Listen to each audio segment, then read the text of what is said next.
In today's video, taking out the engine and gearbox and front subframe from an MGZT or a Rover 75. Now if you're looking at this video wanting to find out exactly how to do it, turn it off because you're not really going to find out. That's not what my videos are about. The rest of you that know that, carry on.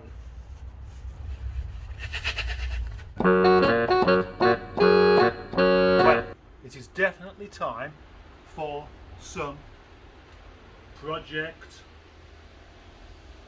Nigel.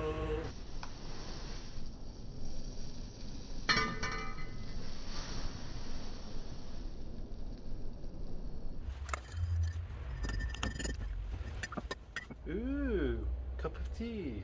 What fantastic things have we in store today? Who am I asking that question to? Myself or you?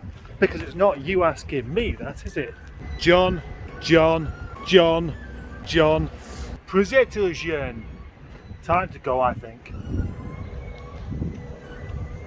What could that sound be? It's coming from over here somewhere. It sounds like some sort of ghostly children's playground. Before I can do anything else, I need to do something about this empty cup.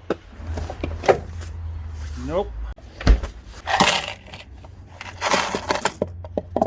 I can't remember how much it is for a pint of milk. Is that because I'm out of touch? Or is it because I buy them in 2-litre cartons?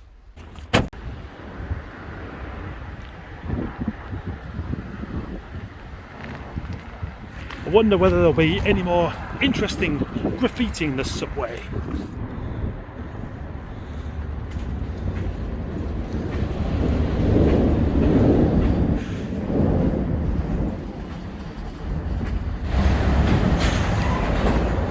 Nope, it's all the same. Right then, at last. Now, I've had my dinner, I've got some milk, which means I can have a cup of tea. That now means I can plan the day.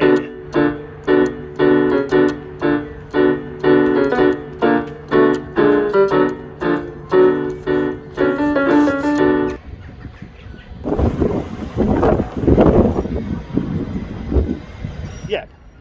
And the plan is to take the engine and gearbox out of this by the end of the day. How long have I got to do it though? Well, the time is currently 2:20. I've got a cup of tea to go and drink. I could do a charge on my phone. I'm going to have to bring some tools down here. I don't have to go to the school today, but I can't work beyond night time. So that's a few hours, minus all the other bits, maybe about 40 minutes. There is the trolley. The trolley isn't going to go underneath that, is it? Not unless I pump that tyre up. But I'm going to use the usual method of putting wheels underneath it so I can do one side at a time anyway. Are you sure you know what you're doing? That should be enough. And now look, it's having a big wee-wee all over the floor. Ooh. The question is, do I remove the engine and gearbox, or do I just remove the whole subframe and make it easier on myself, and then I can concentrate on getting the rest of the shell gotten rid of. Now, as you can see, the MGZT is jacked up with wheels underneath it. That means it's ready to climb underneath. So maybe I should show you some of the things that you need to do, or even all of the things that you need to do to remove this engine, gearbox and front subframe. Piece of carpet, non-essential, and sockets, a buzz gun, a breaker bar, a flat blade screwdriver, some wire cutters, and for when you're really lacking motivation, a knife. I'm expecting a few issues here, but it started already. The first thing I wanted to do was to remove the steering knuckle and then the gear linkage, because it's this end and the steering's facing the wrong way and I don't know what's happened to the key. Now I'm risking Project Alfie's door by swinging this open, so I'm going to have to move this. and that. I think that's probably better. That weird squeaky noise is still going on. It's been doing it all day.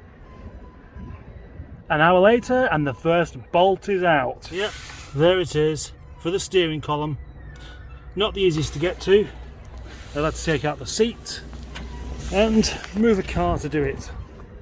Next is going to be climbing underneath the car to undo the gear linkages.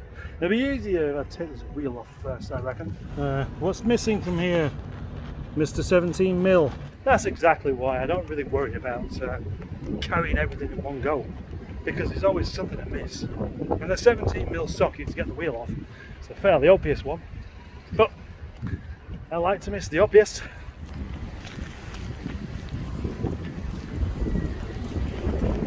There we go, gear linkage undone, using 4 T40 bolts underneath. And this may sound daft, but that is the most difficult part out of the way. Yes, that calls for a cup of tea. Now unfortunately, I put the hot water and the tea bag in the cup just before I started doing that gear linkage, so cold. Far too strong. The next stages of this car are simply to undo all of the subframe mounts. Buzzgun might be able to manage some of this, but if not, of course I have breaker bar. Already got a few mixed up bolts underneath here, which isn't necessarily a good sign. This was supposed to be the easy part, but some of the bolts have been done up far too tightly, so I'm going to need a hammer. Why did I say this was going to be the easy part? Well, because normally it is, that's why. But on this occasion, another rounded off 15mm bolt. I'm getting nowhere again. Well, it goes from very silly to rather daunting very quickly.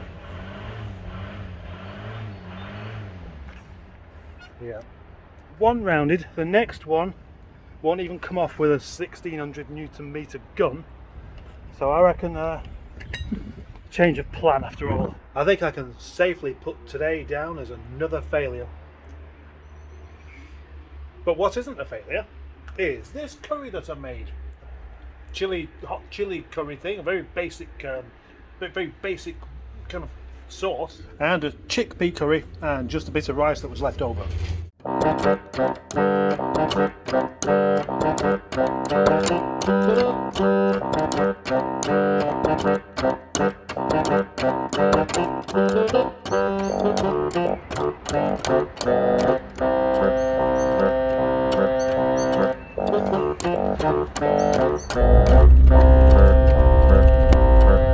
Another day, another failure. That's becoming a bit of a habit at the moment. So not only did I not get all that pulled apart, but it means I'm going to have to spend another day pulling it apart just so I can bam bam bam bam, I let it fail at everything that I do, and everything that I don't do, bam bam bam bam, I let it fail at everything that I do, and everything that I don't do. You see, I can't even make a happy song today. I don't mind admitting that I have had quite a bad week for stuff. It's just not gone well at all. And, you know, sometimes I can end up thinking it's just not really worth it. These old cars, there are just not enough people interested in them to warrant trying to deal with the cars or the parts any longer. And then I go for a drive to the shops to get some bread, and I just enjoy my old GTI so much that I realise that it is worth it. Tomorrow something positive's going to happen.